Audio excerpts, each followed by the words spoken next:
मैं इस जिंदगी से परेशान हो चुकी हूँ। मुझे अब ये सब और नहीं करना। क्या करना है क्या नहीं करना है, इसके लिए सिर्फ हमारी जुबान खुलेगी। थारी जुबान खुलेगी तो सिर्फ हाँ में हाँ मिलाने के लिए, समझी? और वैसे भी इन सब से बच के जाएगी इकट्ठे तू, हैं? इन सब में जितना हाथ मेरा है ना, उतना साथ तेरा भी है। और एक बात तो तने बताना ही भूल गया मैं, हैं? कि साथ देने वाले की सजा बड़ी होती है, हैं? इस बात को याद रखियो। चल भाग यहाँ से, भाग।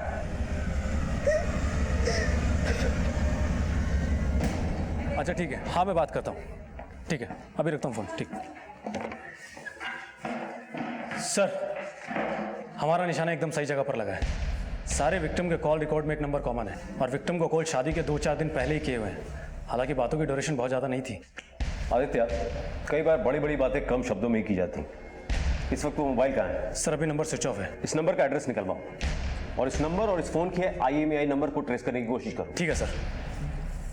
बेटा, मम्मा जल्दी वापस आ जाएगी, जैसे हर बार आ जाती है।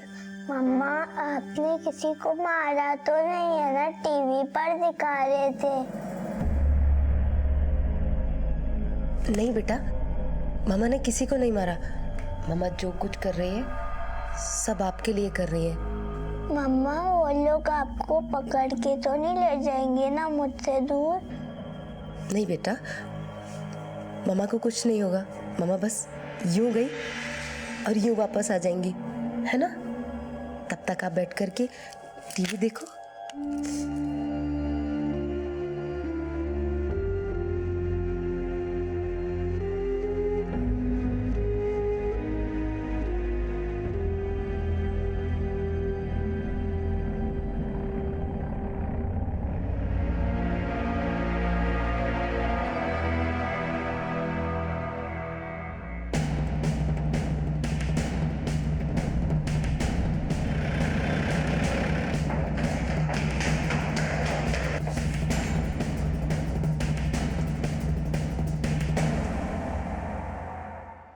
आदित्य, आसपास के घरों में पता करो, हो ना हो उन्हें यहां जरूर देखा गया होगा।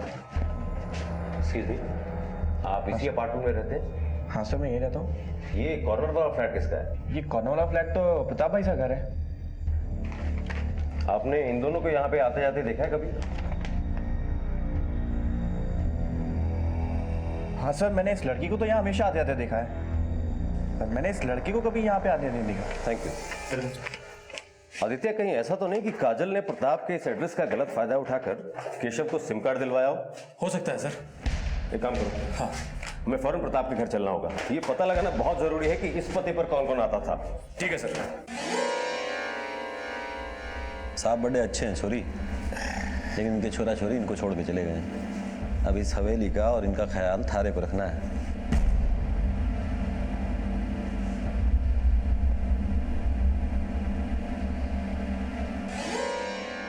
ले चाल, मैं तने मारी हवेली दिखाऊं।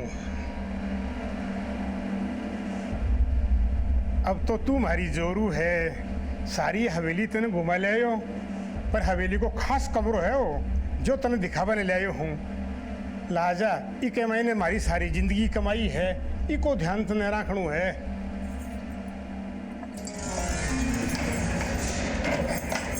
आ मारी जिंदगी कमाई है।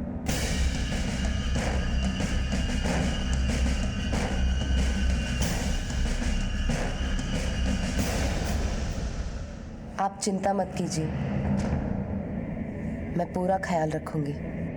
शाबाश, बहुत अच्छी बात।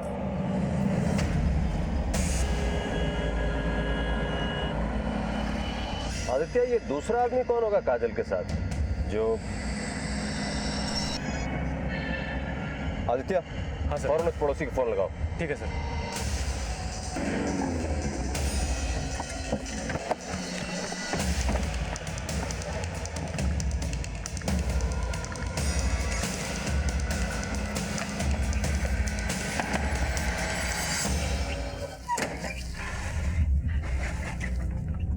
इंस्पेक्टर साहब, आपके बेटे प्रताप के जयपुर वाले घर पे कौन कौन आता जाता था? जयपुर वाला घर? अरे साहब, मेरे बेटे का तो जयपुर में कोई घर हो ही नहीं सकता।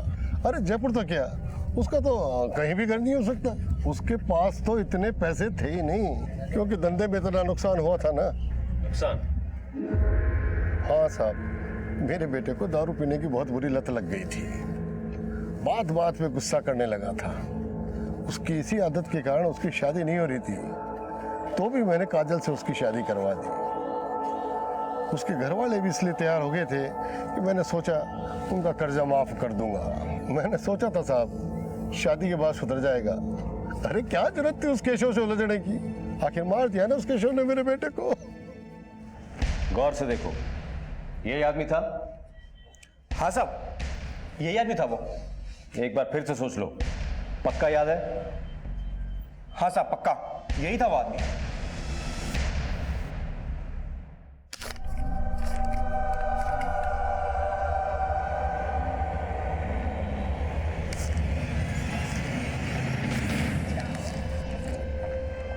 वाह जी वाह, यहाँ बैठ के पैसे गिने जा रहे हैं। कहाँ से आए पैसे? आशा करता हूँ कि अब आपकी जुबान से वही निकलेगा जो मैं सुनना चाहता हूँ। साफ साफ बोलो, पैसे कहाँ से आए? काजल कहाँ है? ले चलो इन्हें, हवालात में सारी हवा निकल जाएगी। अरे साहब मेरी बात तो सुनो साहब, हमारी बात। अरे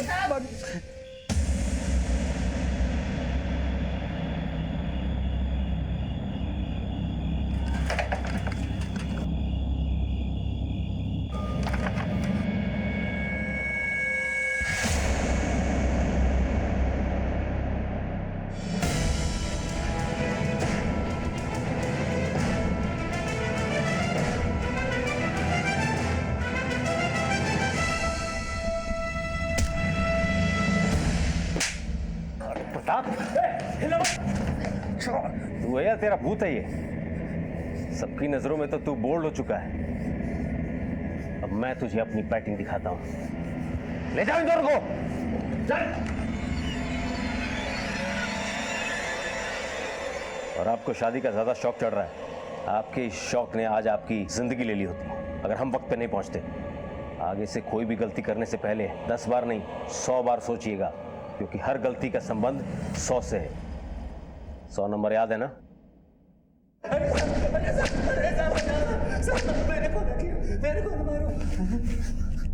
तू तो बड़ी चालाकी से अपना काम कर रहा था। वो तो तेरी किस्मत थोड़ी खराब निकली। उस सीसीटीवी फुटेज में जैसे ही मैंने तेरा चेहरा देखा। आदित्य, इस गेट पे जूम करो।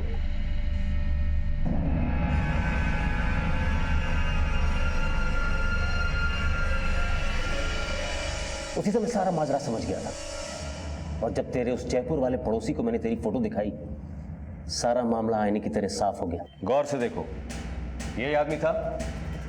हाँ साहब, यही आदमी था वो।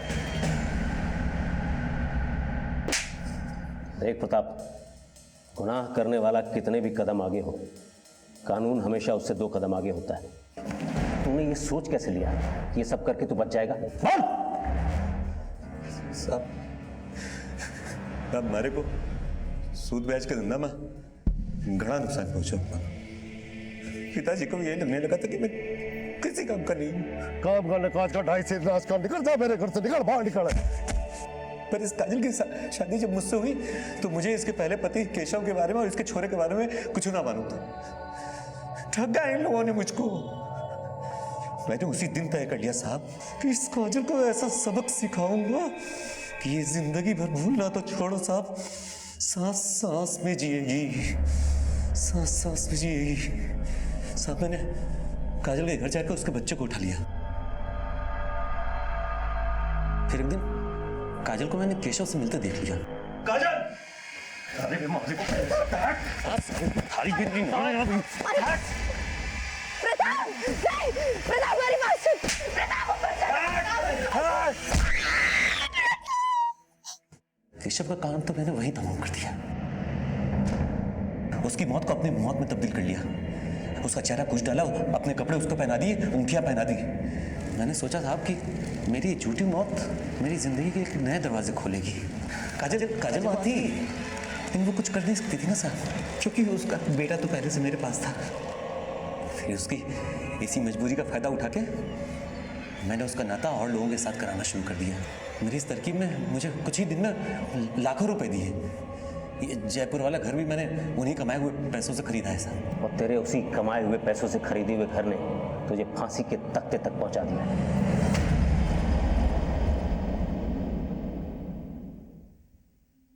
साहब, मैं आपका शुक्रिया किन शब्दों में करूं? मुझे नहीं पता साहब, आपने मुझे उस नर्क जैसी जिंदगी से मुक्त करा दिया। मेरे घर वालों ने और उस प्रताप ने मुझे एक दल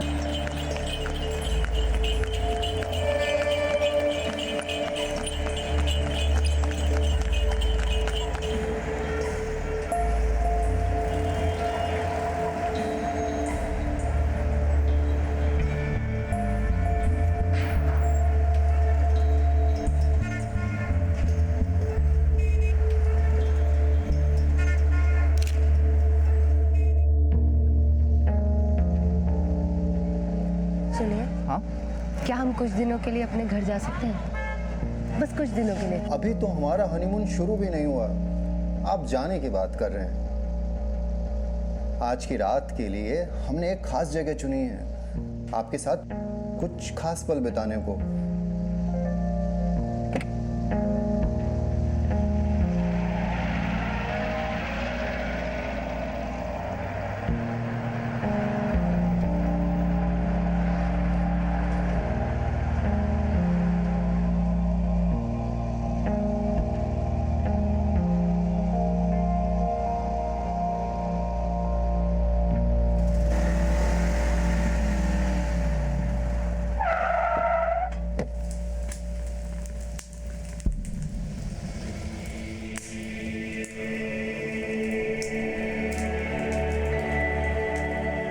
ये देखिए, आपके राजा ने अपनी रानी के लिए कितना सुंदर हवा महल तैयार करवाया है। आइए।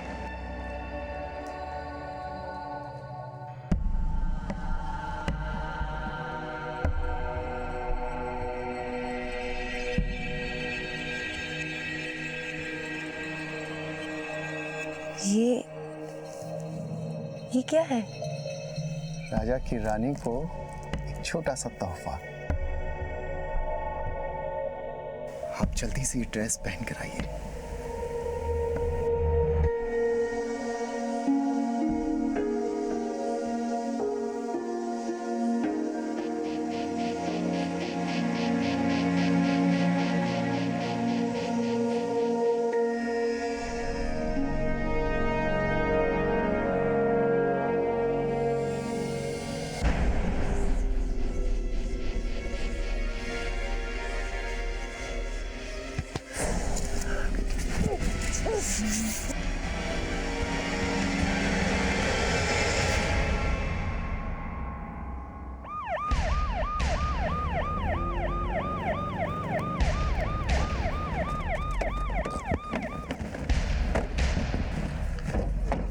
साइड आइए सर। चलो चलो दूर हटो। ओ तो ये माजरा है। आदित्य, एक काम करो, लाश को पोस्टमार्टम के लिए भेजो और इस कमरे की अच्छे से तलाशी लो। इस आदमी के बारे में सारे डिटेल्स चाहिए। इस आदमी का नाम क्या था? सर इन्होंने अपना नाम विपिन बताया था। आज ही रात इन्होंने वाइफ के साथ चेक इन किया था। वाइफ? वो क्या है? पता नहीं सर, इनको इन हालत में देखने के बाद हमने पूरा रिसोर्ट देखा पर उनका कहीं पता नहीं चला।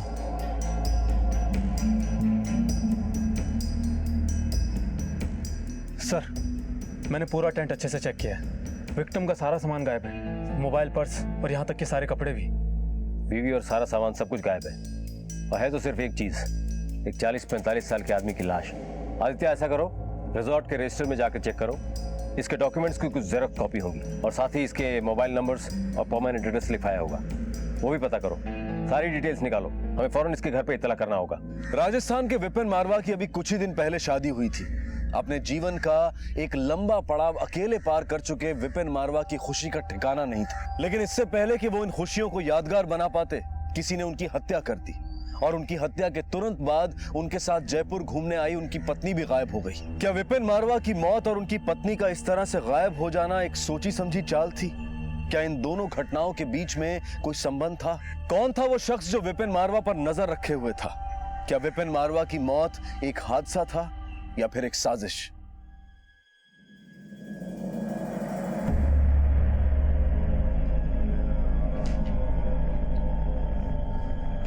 साहब, हमारा बेटा केशव की खबर मिली के साहब? देखो काका, थे घना बुजुर्ग आदमी, क्यों रोज रोज यहाँ पर आकर अपना टाइम खराब करते हो और मेरा टाइम खराब करते हो? जिस दिन थाको बेटू पकड़ में आ जाओ लो ना, थाने अपने आप पत्तू लाग जाओ लो। और वैसे भी आपके बेटे ने जो काम किया है ना, उसकी सजा तो उसको 7 जन्म में भी देनी पड़ेगी। अभी आप यहाँ से जाओ, मेरा टाइम खराब मत करो।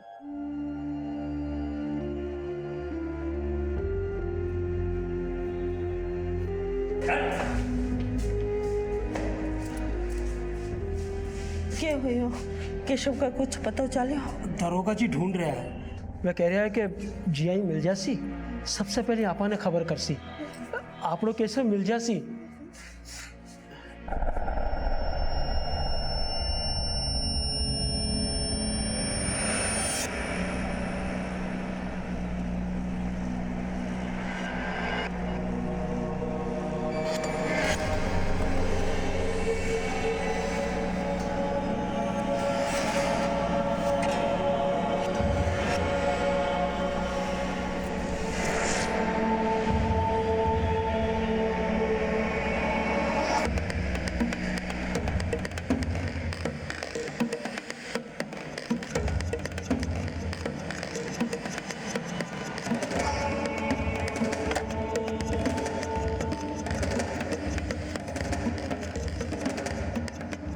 हेलो, मैं यहाँ पहुँच चुकी हूँ।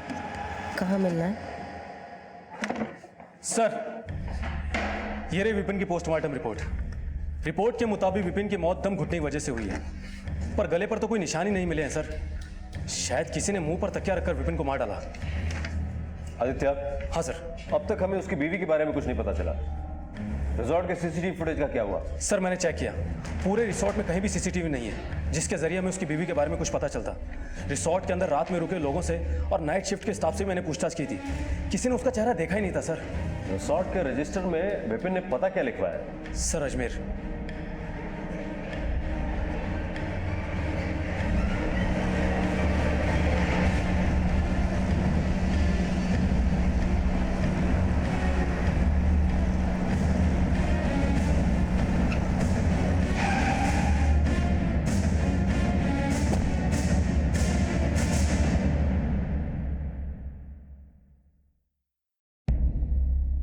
जी, आपके बगल में ये जो घर है विपिन शर्मा का, उनके साथ कोई और रहता था?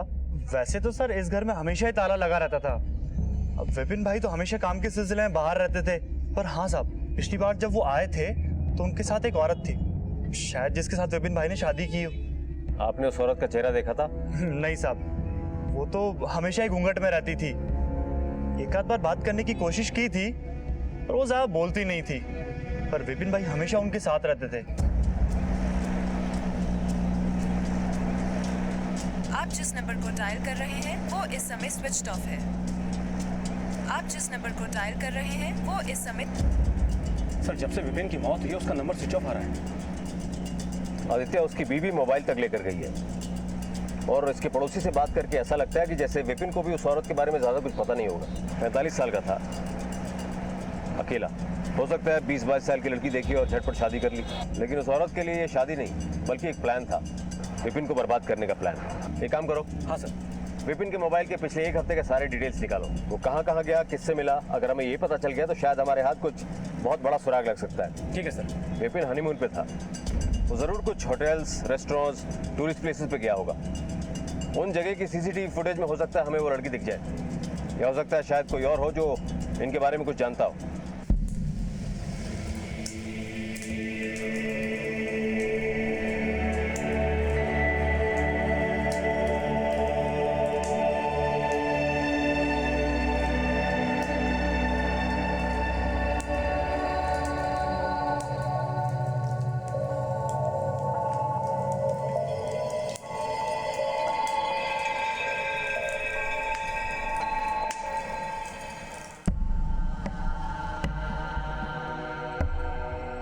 जब पहली बार तुम्हें देखा था ना, तभी तय कर लिया था कि शादी करूंगा तो सिर्फ तुमसे ही।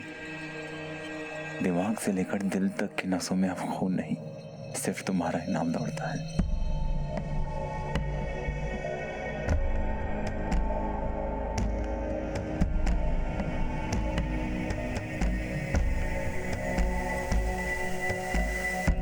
हाँ ठीक है, ओके थैंक्स।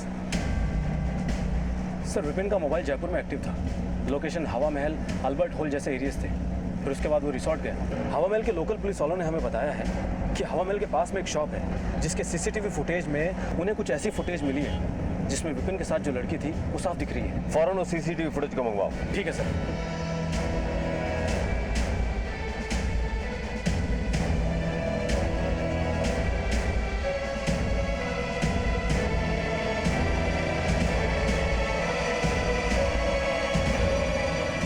आदित्य, इस गेट पे जूम करो।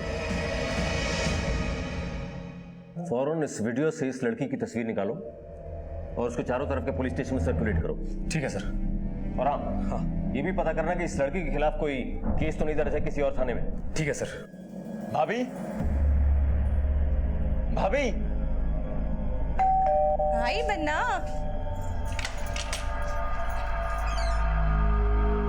ओहो, ये बात है। बस बस 1 मिनट यहीं रुकना, मैं अभी आई।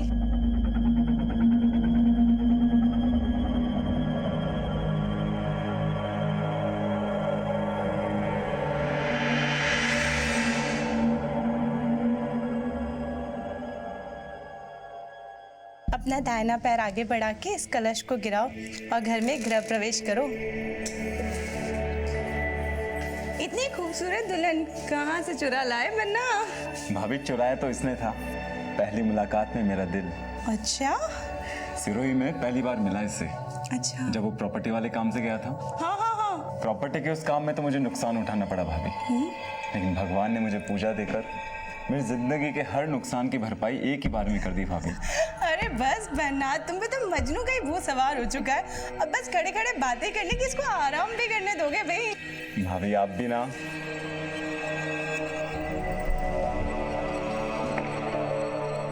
सर, राजवाड़ा पुलिस थाने से खबर आई है कि उस लड़की का नाम काजल है, जिसने कई लोगों को लूटा है और बचा हुआ सामान बटोर कर फरार हो गई है। और सर, सबसे इंपॉर्टेंट बात तो ये है कि इसने अपने पहले पति की भी हत्या की है।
बन्ना, गुड मॉर्निंग। अरे बन्ना, उठ भी जाइए। बन्ना, बन्ना। दो लोगों को जोड़कर एक नई जिंदगी देने वाली शादी की परंपरा अब लोगों से उनकी जिंदगी छीनने का कारण बनती जा रही थी। इन सभी केसेस में अलग अलग नाम तो सामने आए थे, लेकिन इन सब के पीछे चेहरा एक ही था। आखिर कौन थी ये काजल जो लोगों को अपना शिकार बना रही थी, और कौन था ये शख्स जो लोगों को इतनी बेरहमी से मौत के घाट उतार रहा था? इन सारे सवालों के जवाब रजवाड़ा में जयपुर पुलिस का इंतजार कर रहे थे।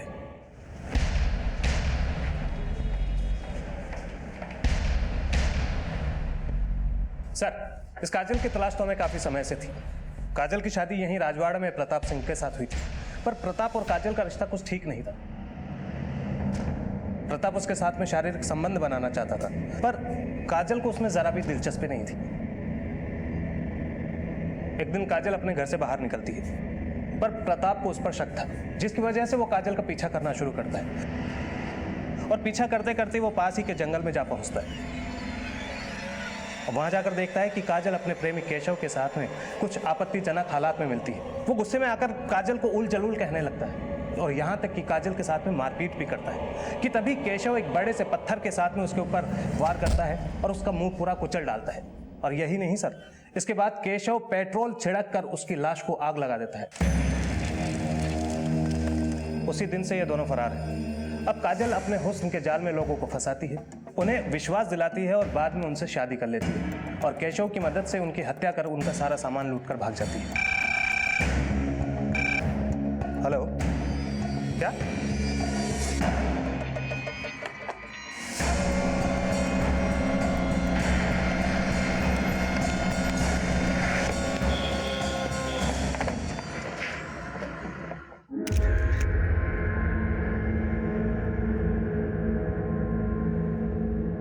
बालकनी का दरवाजा खुला हुआ है, इसका तांडव तो बढ़ता ही जा रहा है। Aditya, yes sir. उस लड़की की फोटो है तुम्हारे पास? हाँ। दिखाओ।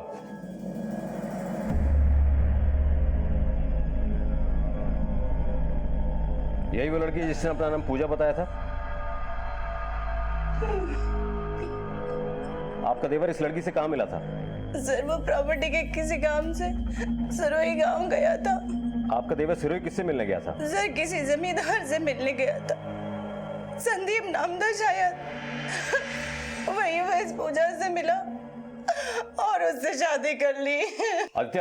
हाँ सर। लाश को पोस्टमार्टम के लिए भेजो, हमें सिरोही जाना होगा काजल और केशव का पता लगाने। ठीक है सर।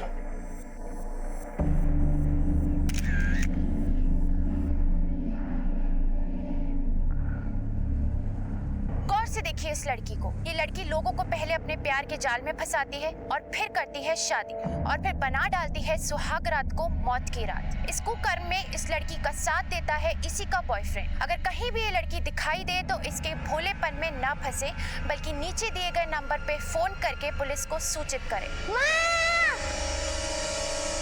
अबे कत्थे भाग रहा है बे?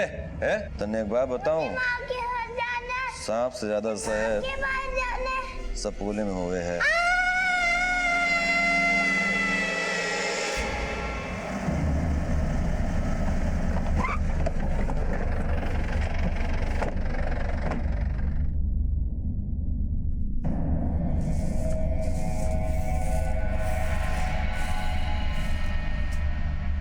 केशव आपका बेटा है? जी सर। कहीं कोई खबर मिली? तुम आए ना, जा पानी ले रहा, मैं बात करूं यहाँ से। पर इन्होंने केशव के बारे में पूछा है, कुछ पता चला केशव को?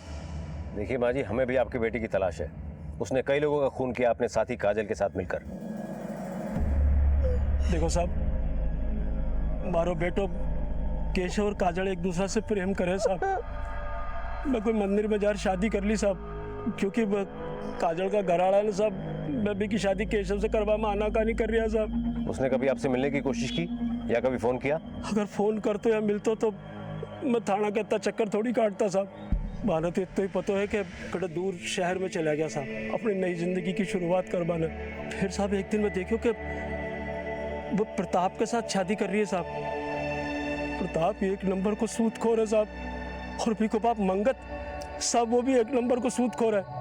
घना पीसा भरो पूरा परिवार है पीसा है साहब।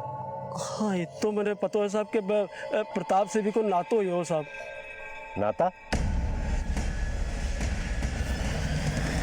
नाता राजस्थान की एक ऐसी प्रथा जो कुछ समुदाय के लोगों के भले के लिए बनाई गई थी, जिसमें कम उम्र में विधवा बनी औरतों की दोबारा शादी हो सकती थी, किसी गलत रिश्ते में फंसे परिवार को बचाया जा सकता था। लेकिन धीरे धीरे समय के साथ ये प्रथा तो बदली ही, इससे जुड़े लोग भी बदलते गए।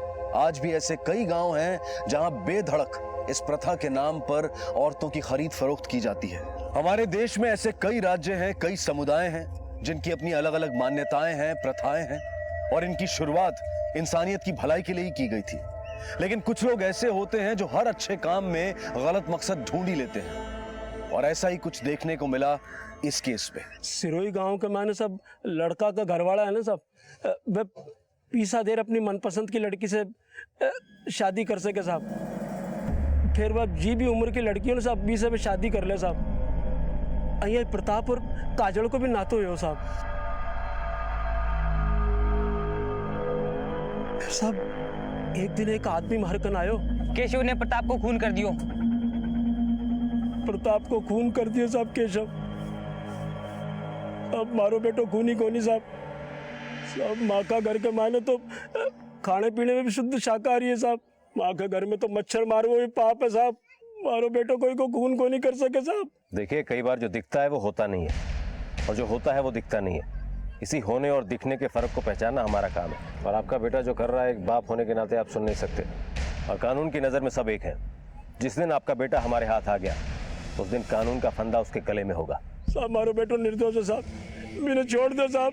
चलो साहब मारो बेटो निर्दोष है साहब, मैंने छोड़ दो। मारो बेटो निर्दोष है साहब। आप उठिए। पत्थर की लकीर हो गए और इस लकीर को पार करने की कोशिश अगर तूने की तो तेरे लाडले का सर किसी पत्थर से कुचल दूंगा मैं। चल।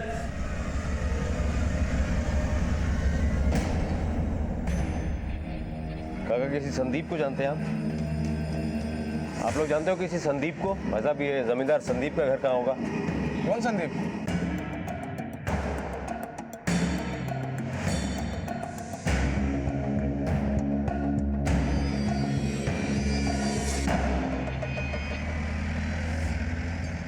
अगर हमें काजल के बारे में थोड़ी भी इंफॉर्मेशन मिल जाए तो हमें बहुत कुछ साफ हो सकता है। सर क्यों ना हम काजल के माँ बाप से मिले, शायद ये मुलाकात कई रात से पर्दे उठा दे। चलो।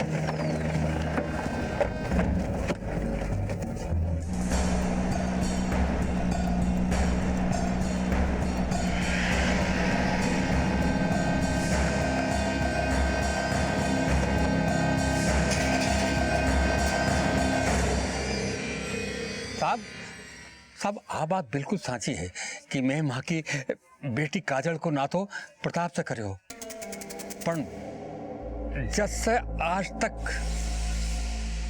मैं काजल से मिला तक को नहीं था।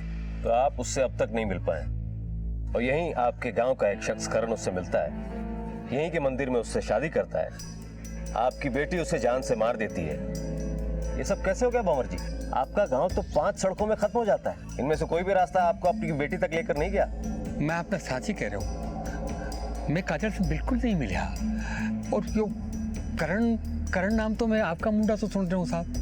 मैं साहब आप मैं बता रहा हूँ कि काजल को चेहरो मैं जैसे कोने देखो जैसे वो प्रताप ने मारकर और केशव का साथ भाग नहीं गई। चलिए हम आपकी बात पर भरोसा कर लेते हैं, पर ये बताइए कि ये संदीप कौन है? संदीप कौन है साहब? कोई बात नहीं, हम फिर आएंगे अगर जरूरत पड़ी तो। लेकिन आप यही मनाना कि हमें वापस आने की जरूरत ना पड़े। चलो।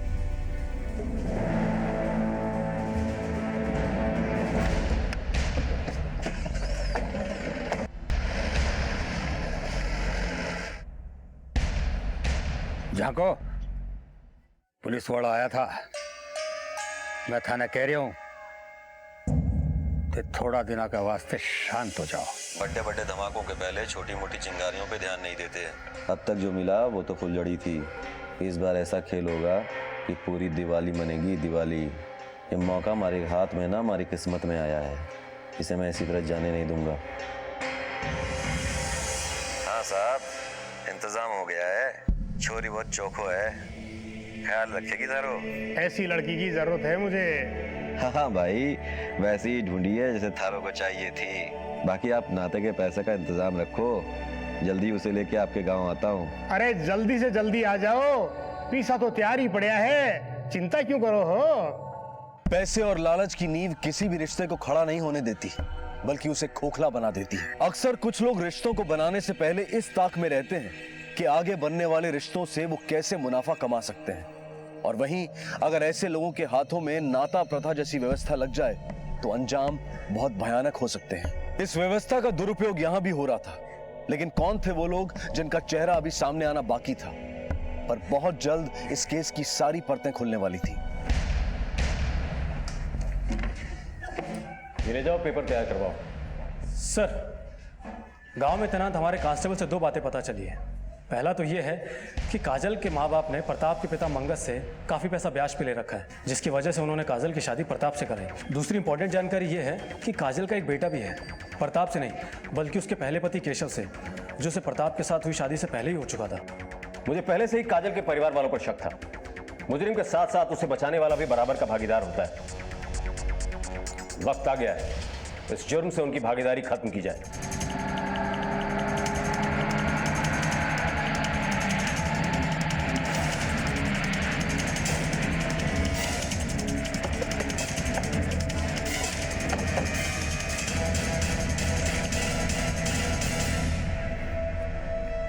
कहाँ है साहब? आपको हमारे साथ चलना होगा। मैं कहीं कौन करूँ साहब? मैं कहीं कौन करूँ? कांस्टेबल, मैं कहीं कौन करूँ साहब? मैंने तो कहते मैंने हवालात में बताएंगे किसने क्या किया। चलो।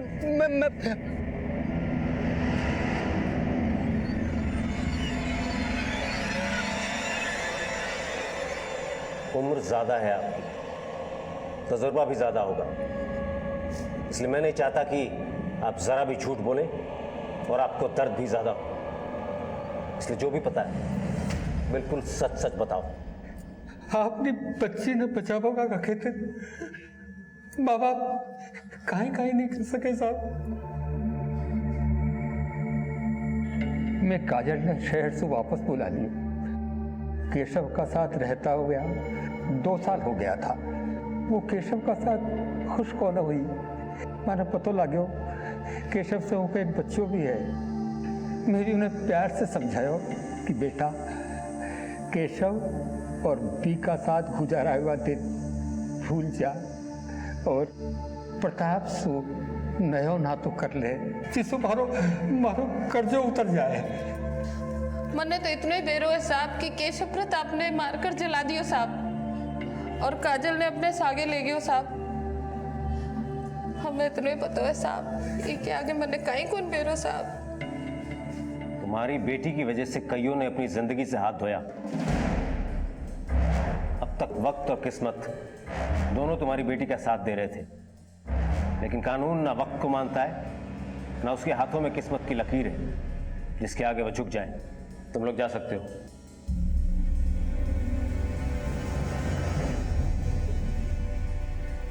मुझे लगता है कि ये केशव ही है जिसने काजल का सौदा करण के साथ किया है संदीप बनकर, और फिर इसी ने उसे विपिन के पास भी बेचा होगा। मुझे पूरा डाउट है कि हर बार केशव ही काजल को बेचता है और नाते के पैसे ले लेता है और फिर जानबूझकर उन लोगों को मार देता है ताकि काजल उसके पास वापस आ जाए, जिससे वो अगला खेल खेल सके। सर, मैं एक काम करता हूँ, सारे विक्टिम्स की कॉल डिटेल चेक करता हूँ। जैसे इन सबके बीच में काजल एक कॉमन कड़ी है, वैसे ही शायद हमें कोई कड़ी या कोई नंबर मिल जाए जो हमें इनके गिरबान तक पहुँचा दे।